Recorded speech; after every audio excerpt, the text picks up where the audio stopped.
I'm trying to see what you're saying. I'm trying to be as objective about it as humanly possible, but I think I found the theory that I hate more than Tamlane.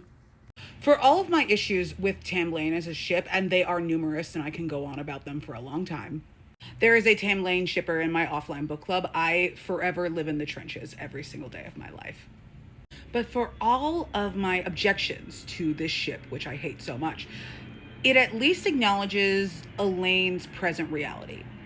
And regardless of your opinion of Tamlin, he has not been personally a dick to Elain on page. Like, the things that happened to Elain as the result of Tamlin's actions, they were not something that he planned for. It wasn't like he was rubbing his hands together like, ooh, I can't wait for fucking the King of Hybern to throw Feyre's sisters into the hot tub time machine. That didn't happen. That was part of the circumstances of everything that was going on. All Tamlin really cared about at that point was bringing Feyre home, because at this point he still loved her. Which is another reason why I find Tamlane icky, but this is not a this is not a shitting on Tamlane post. I will try my best not to go into this any further.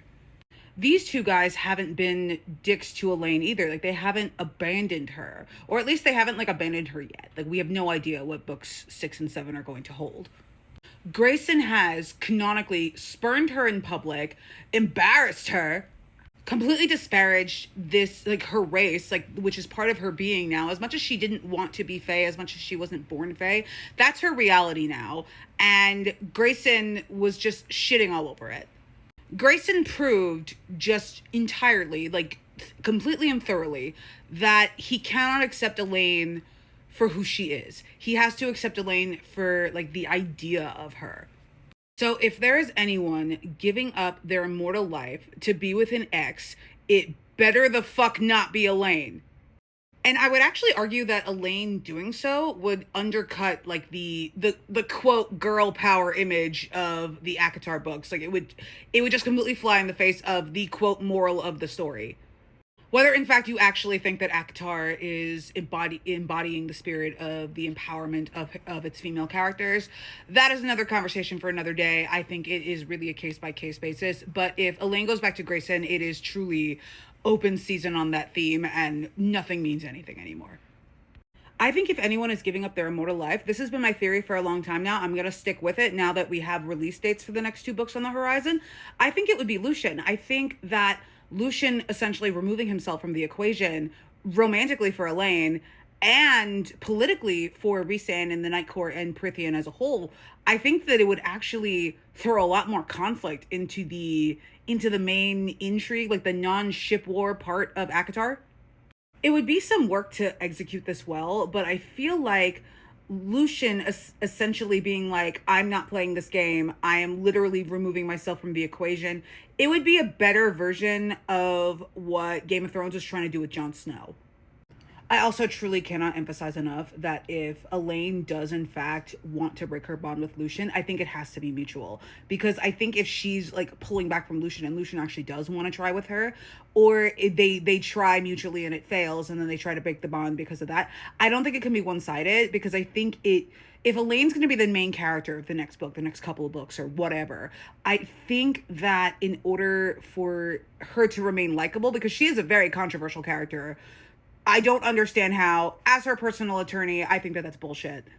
But because she's so controversial, I don't think that she can actively shit on the wants of a fan favorite like Lucien like that. I do think that she needs to work with him in order for especially the hateration part of the audience to endear themselves to her.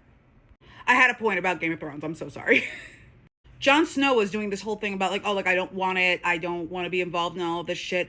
Lucien also does not necessarily want to be involved in all of this drama. Like, yes, he is a player in the Prythian games, like the Prythian Game of Thrones or whatever.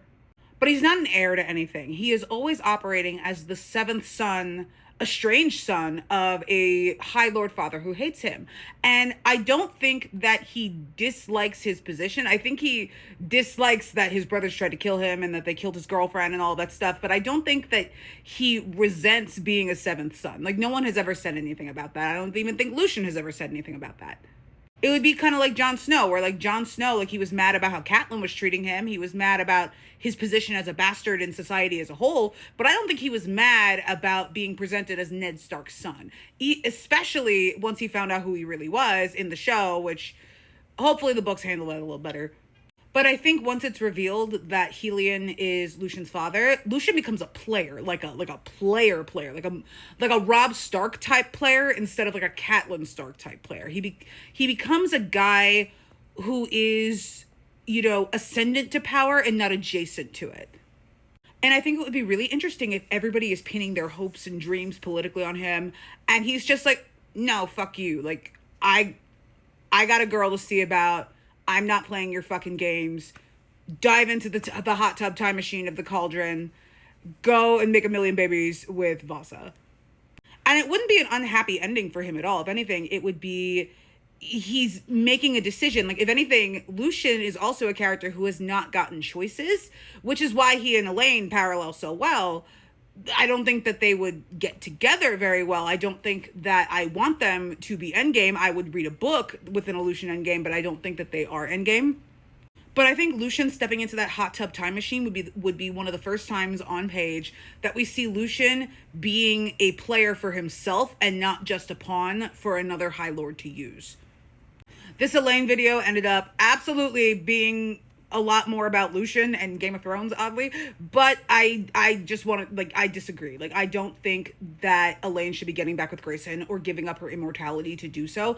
Greyson has proven over and over again that he does not deserve it.